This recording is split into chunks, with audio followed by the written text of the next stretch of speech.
Halo teman-teman semua, perkenalkan aku Sadam Permana, sarjana hukum yang akan membahas kasus hukum setiap minggunya. Ada yang bilang kalau masalah utang, kawan bisa jadi lawan. Yang awalnya saling sayang dan cinta, itu malah bisa jadi bermusuhan. Setuju gak kak? Misalnya ada orang yang ngutang ke lo nih, teman. Dia gak bayar utangnya, akhirnya putuslah persahabatan itu. Jangankan sahabat, keluarga aja juga bisa kayak gitu. Kenapa kak? Kenapa orang yang ngutang itu lebih galak daripada kita yang berpiutang ke dia? Karena menurut gue, kalau udah ngomonginnya soal uang itu tidak ada saudara, bro. Jadi wajar aja di kasus yang nanti lu bahas ini, itu tuh jadi perselisihan atau bahkan jadi kasus kriminal. Oke, itu menarik. Kita akan bahas ke sana. Tapi yang gue pertanyakan sebenarnya tuh lebih ke kenapa karena misalnya nih gue nih ngutang ke orang tuh gue nggak enakan gitu loh kak. Jadi once ketika ditagih dan bayar utangnya, gue kayak pasti gue usahain gimana caranya gue bisa bayar utang ini. Tapi ada beberapa orang yang kayak ketika ditagih lebih ke ya kok nggak ada uang, ya lo kan ini gitu. Kenapa? Gue juga nggak ngerti soalnya gue juga tipenya kayak lu. Kalau udah ditagih itu kan tanggung jawab ya masalahnya. Iya. Tapi emang untuk sebagian orang, menurut gue emang justru malah playing victim atau bahkan kayak lebih marah gitu padahal yang ngutang orang tersebut. Oke. Nah ngomongin masalah utang-utangan tadi kak, hari ini kita akan membahas sebuah kasus yang berkaitan dengan utang piutang. Di kasus ini kita akan membahas tentang kasus yang terjadi di Cisauk, Banten.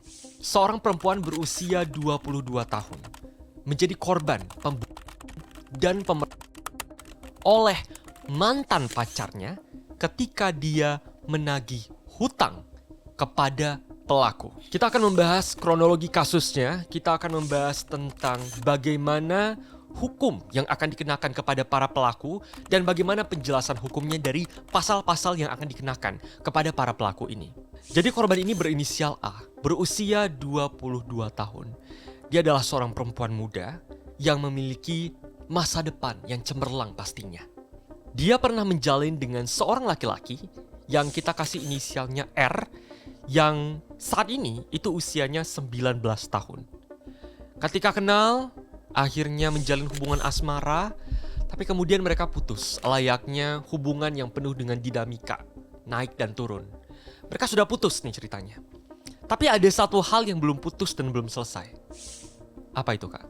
Hutangnya belum selesai. Jadi R atau pelaku dalam hal itu meminjam uang sebesar 1,1 juta kepada korban. Sebenarnya itu adalah jumlah uang yang masih bisa diupayakan. Kita nggak ngomongin ratusan juta, kita nggak ngomongin miliaran ya. Kita ngomongin 1,1 juta yang menurut gue pribadi kalau lo kerja, lo bisa bayar. Betul. Iya kan? Dan tidak harus ada konflik yang berkepanjangan yang bahkan resikonya tuh adalah nyawa. A dalam hal itu menagih hutangnya lewat WA dengan kata-kata sederhana sebenarnya. Tolong bayar ya, udah lama banget. Wajar dong. Ini ofensif gak menurut lo? Jelas, tapi sebenarnya ini kan kesulut awalnya itu tuh dari si pihak korban ini tuh dari story WhatsApp. Oke. Jadi ini dari story.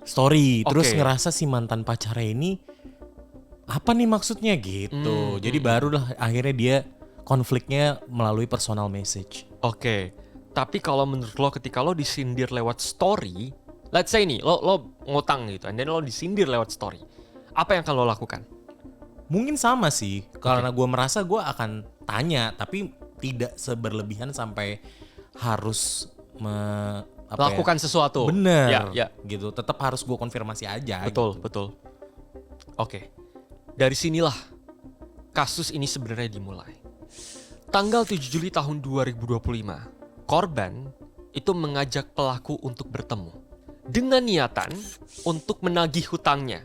Dan kayaknya pelaku dalam hal itu udah kayak, oke, gue akan bayar utang gue. Ayo kita ketemu. Tapi ternyata pelaku gak datang sendirian. Dia datang dengan membawa 2 temannya. Ada pelaku I yang berusia 21 tahun dan pelaku AP yang berusia 17 tahun. Jadi masih di bawah umur.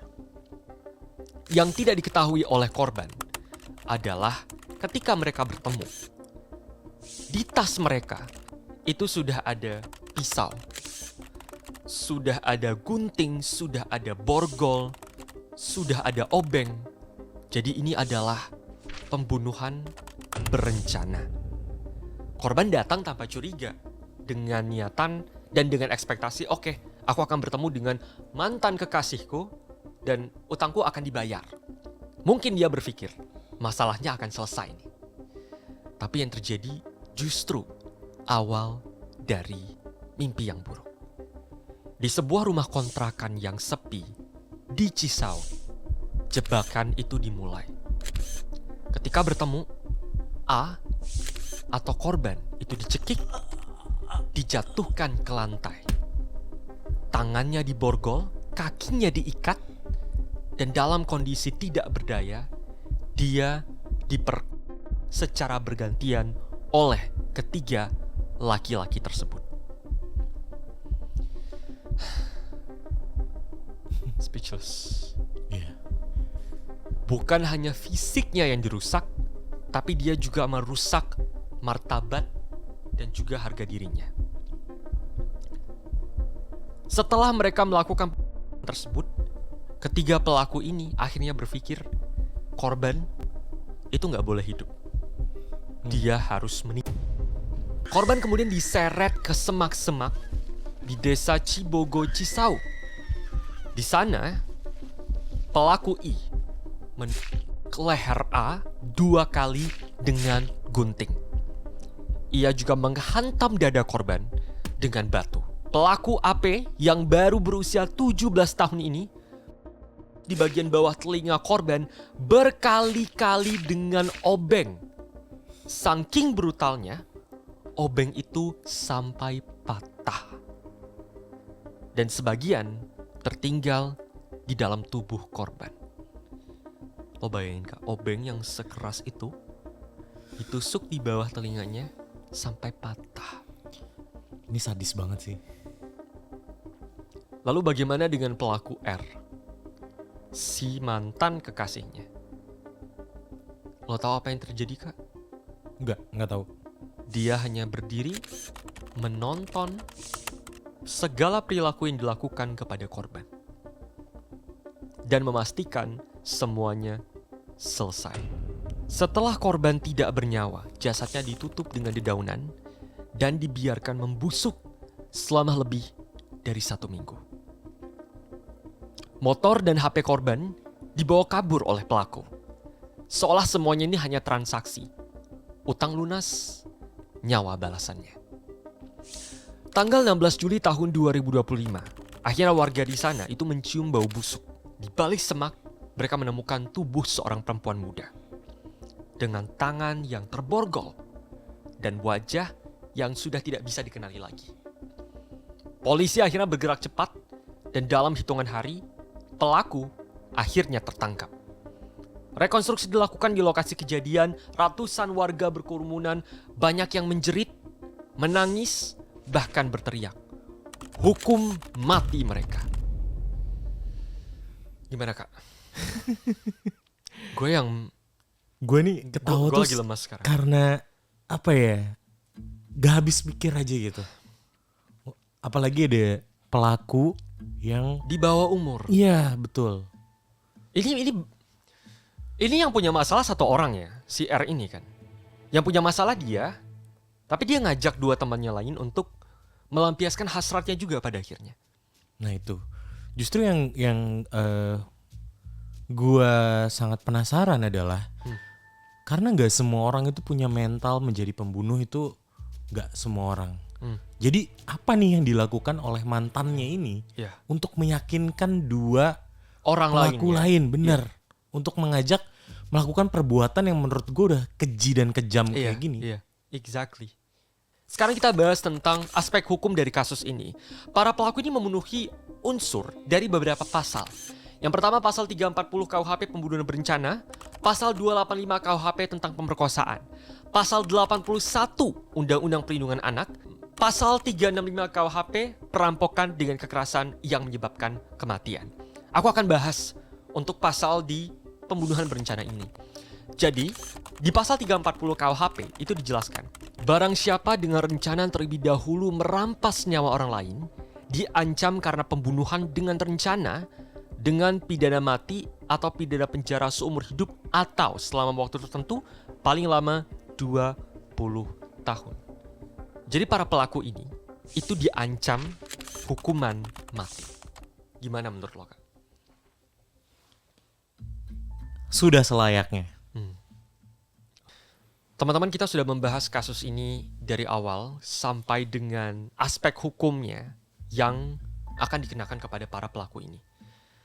Tapi yang menjadi pertanyaan, Kak, akan berapa banyak lagi perempuan yang akan menjadi korban dari dan dari orang-orang yang bejat ini, yang tidak bisa menahan hawa nafsunya, yang tidak mempunyai akal untuk berpikir, yang Kak, lo tahu kan yang membedakan kita sama hewan itu apa? Betul, akal. Akal, kita manusia tuh punya akal, dikasih Tuhan ada akalnya. Dan itu yang membedakan kita dengan hewan. Bahkan kayak hewan gak akan sekeji ini juga deh. Bener. Kalau bukan untuk tujuan mempertahankan hidup seperti makan gitu ya. Niat jahatnya itu bener-bener ini jahat banget sih. Gimana menurut lo, Kak? Ya, menurut gue ini adalah salah satu kasus catatan buruk yang sebenarnya hanya satu dari sekian juta kasus mungkin. Ya. Dan harusnya sih dari catatan ini itu ada dua kemungkinan menurut gue. Yang pertama adalah jadi contoh bahwa ada hal buruk seperti ini terjadi dan tidak boleh diikutin sama sekali. Ya. Kemudian yang kedua itu justru malah menjadi inspirasi bagi orang-orang yang gak punya akal. Itu yang gue takutkan. Takutnya malah membuat orang-orang yang memang punya sakit dan kelainan tuh kayak, oke, kayaknya gue bisa juga melakukan yang sama ya. Itu yang gue takutkan. Oke. Dengan apa yang tadi lo bicarakan, Kak, besar harapanku kepada teman-teman semua untuk semakin meningkatkan perlindungan kepada perempuan, kepada laki-laki juga, kepada kita semua terhadap berbagai macam resiko dan potensi yang seperti ini. Karena kita nggak akan pernah tahu apa yang akan orang lakukan kepada kita. Betul. Terakhir mungkin yang mau aku sampaikan kepada teman-teman semua, ketika memang kita mempunyai tanda-tanda untuk melihat pasangan kita atau dalam hal ini mantan kita itu sudah problematik, sudah toksik, sudah ada tanda-tanda ingin melakukan kekerasan, jangan diam saja. Lapor, ceritakan kepada orang yang terpercaya dan bisa membantu kita. Kita tidak boleh tinggal diam. Orang-orang yang memang harus diproses secara hukum, memang harus diproses secara hukum. Semoga korban diberikan tempat terbaik di sisinya dan para pelaku dihukum sesuai dengan apa yang telah diperbuat. Aku Sadam Permana, terima kasih sudah membahas kasus ini secara bersama. Sampai bertemu di kasus hukum berikutnya.